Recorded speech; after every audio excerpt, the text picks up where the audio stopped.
Hello, beautiful people. Today is Wednesday, February 16th, and you don't have to make it a great day because today is already great. Do you want to know why? Because you're about to spend 5 minutes using word and wisdom to discover, develop, and deploy your unique greatness so that you can change the world. So lean in. This is the Daily Devo.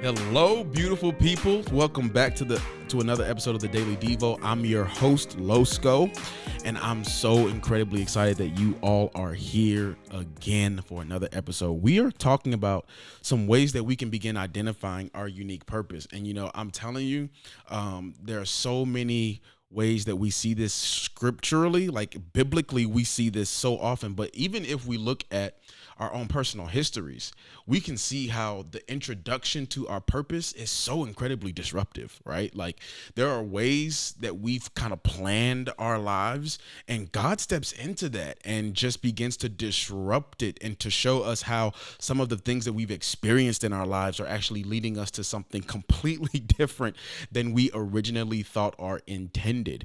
And this is something we talked about last week, but we're talking about it a little more personally from the perspective of a man named Paul, okay, who was formerly known as Saul. So we're looking at Saul's conversion here in Acts chapter 9 and how this leans into how he discovers his true purpose. You see, he was pursuing something that he thought was his purpose, which was persecuting Christians.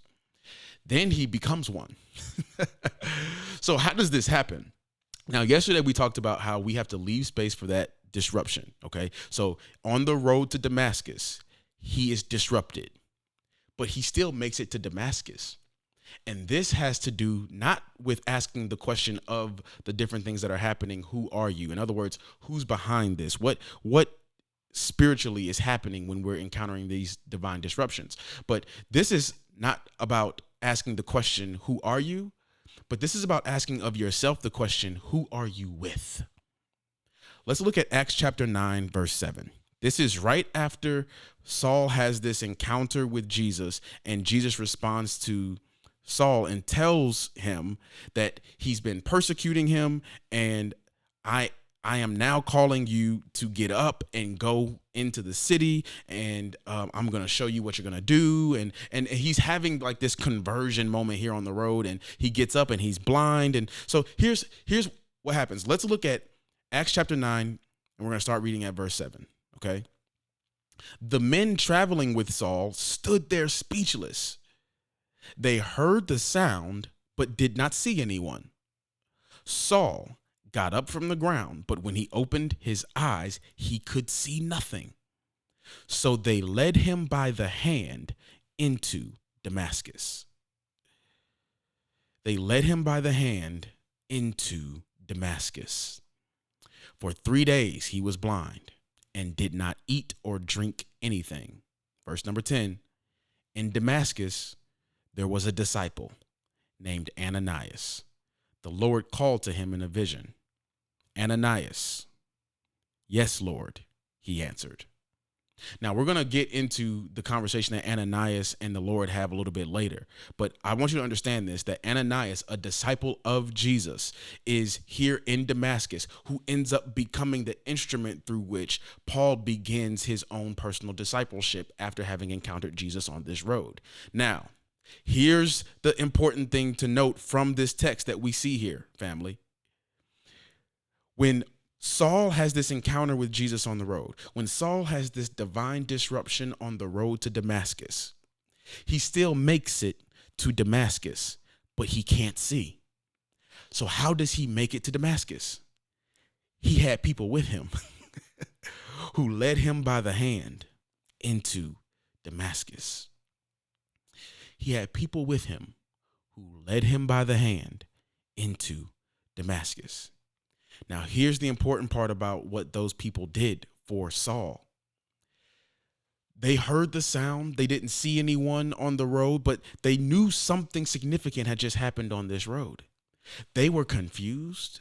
They didn't have any of the answers, but they still partnered with Saul to get him to where he needed to be so that he could be introduced to the instrument of restoration in Ananias. So we have to ask ourselves this question as we are engaging with and discovering these ways in which God has been disrupting our own roads to Damascus. We have to ask ourselves this question. Who are we with? Are we with people who can lead us by the hand when we can't see? Are we with people who would leave us as a result of something that is unusual and unexplainable? Or are we with people who can say, you know what, I don't get it. I don't understand what's happening with you right now, but I can sense that you're being elevated in a way in which is necessary for you to reach your redemptive potential. And I am going to help you along the way and take you as far as I can. Now, they weren't the ones who ended up discipling Saul, but they were the ones who could get him to the one who could. And you have to ask of yourself this question. Do you have some people with you who can take you by the hand?